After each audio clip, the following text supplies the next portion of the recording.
Hay un tratamiento capilar que utilizan millones de personas y que aumenta el riesgo de cáncer. Y no es ninguna leyenda urbana ni algo para hacer clickbait. Se ha publicado en una de las revistas científicas más importantes del mundo y creemos que como médicos es nuestra obligación comunicarlo en el canal para extremar las precauciones. Y lo peor de todo es que se usa con frecuencia sin tener ni idea del riesgo, y ya te adelantamos que el riesgo de cáncer no es bajo. Es más, cuando lo utilizas más de 4 veces al año, el peligro se multiplica. Así que no hagamos la introducción más larga, que esto es muy importante. ¡Comenzamos!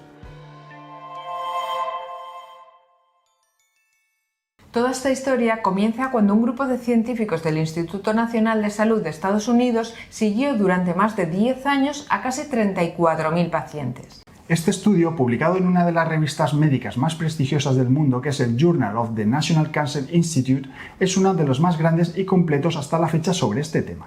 Los investigadores querían ver si el uso de determinados productos capilares influía en la aparición del cáncer. Y lo que encontraron fue impactante. Uno de los tratamientos que analizaron, uno de los productos, destacaba claramente por encima de los demás, aumentando de forma significativa el riesgo de desarrollarlo. De hecho, si lo usaban más de 4 veces al año, el riesgo era más del doble, bastante escalofriante.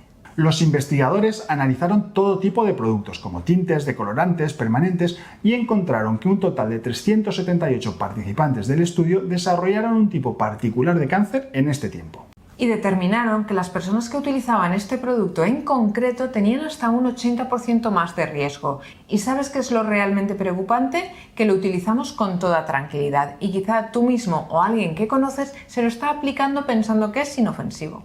El producto del que hablamos son los alisadores capilares, usados para alisar de forma permanente. La formulación de algunos de estos productos contiene formaldehído o liberadores de formaldehído. Otros llevan parabenos, fitatos o bisfenol A. Todo ello son sustancias con efectos hormonales conocidos, solo que llamamos disruptores endocrinos y pueden imitar o interferir con nuestras propias hormonas naturales. Y es precisamente por estas sustancias que están en el punto de mira de las autoridades sanitarias de todo el mundo. Por ejemplo, en Estados Unidos la FDA, su agencia de salud más importante, ha propuesto prohibir el formaldehído en estos productos. La Unión Europea ya tiene restricciones muy estrictas. Si un producto lo lleva, por poco que sea, tiene que indicarlo en su etiqueta. Otros países, como Argentina, han prohibido marcas específicas por contener niveles peligrosos. Y todo esto nos dice algo muy claro: el riesgo es real y se está tomando en serio a nivel global. El cáncer que se vio más relacionado con los alisadores es el cáncer de útero, especialmente el endometrial tipo 1, y es muy sensible a los cambios hormonales. Es un tipo de cáncer que ha aumentado en los últimos 20 años y que se relaciona directamente con el exceso de estrógenos. Y si te preguntas si otros productos como los tintes también tienen ese riesgo, la buena noticia es que en este estudio no se vio ninguna relación clara con los tintes permanentes, semipermanentes ni los permanentes. Por tanto, el problema parece estar en los alisadores, sobre todo los que se utilizan con calor, como las planchas secadores o tratamientos tipo queratina brasileña. Y esto es importante porque el calor no solo ayuda a sellar el alisado, sino que también puede liberar o descomponer los químicos peligrosos del producto, aumentando la exposición a estas sustancias tan dañinas. Con todo esto no queremos asustar a nadie. La ciencia no está para asustar, sino para prevenir, porque tomar decisiones informadas es cosa de todos. Y si eres mujer y usas alisadores frecuentemente, piénsalo bien. El riesgo, aunque no sea altísimo, siempre existe y hay alternativas mucho más seguras para cuidar tu cabello, como pueden ser métodos de peinado sin calor o productos con ingredientes más naturales.